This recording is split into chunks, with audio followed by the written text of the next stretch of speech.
We all know Michael Jackson is the greatest performer of the 20th and the 21st century. I mean, we'll go there, of course. And his biopic has a release date. They are set to go into production soon. Lionsgate has indicated that the film will cover all aspects of Michael's life, but they haven't let on in what capacity or if it will address the several controversies that, of course, dotted Michael throughout his life, especially when you think about the 90s, from the 90s on, when the things, well, Wacko Jacko probably started, what, in the late 80s, early 90s, but then we went through the thing with his children and their paternity, and you know all of the stories.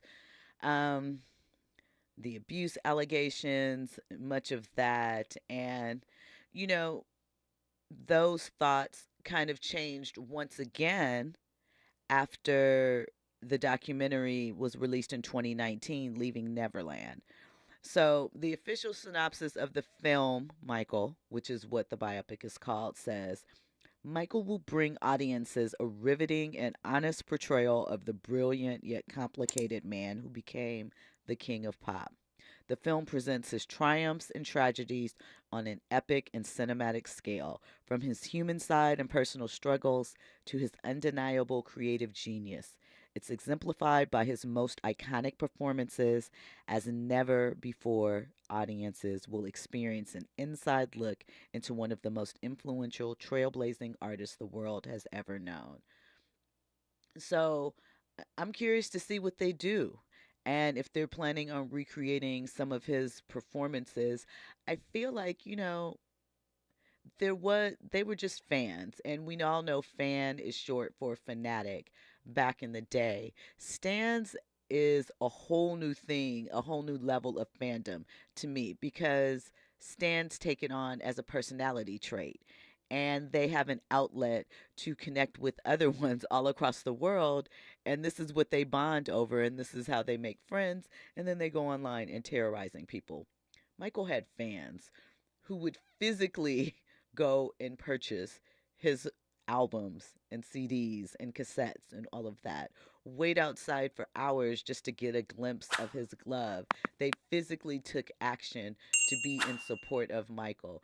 And I think it's a little different now because you can be a passive stan. You don't have to do much but like and scroll. We see it reflected sometimes in the sales numbers that don't necessarily add up to the rabid fan bases.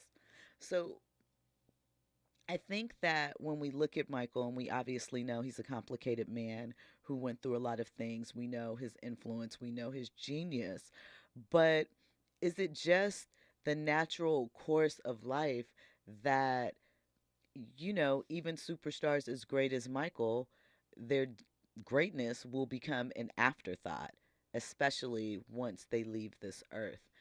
It's hard to imagine because of the performances that Michael has laid down, but I'm sure that there are people that felt the same way about other performers in the past. Frank Sinatra. Um, I'm just throwing out names, but you get the idea.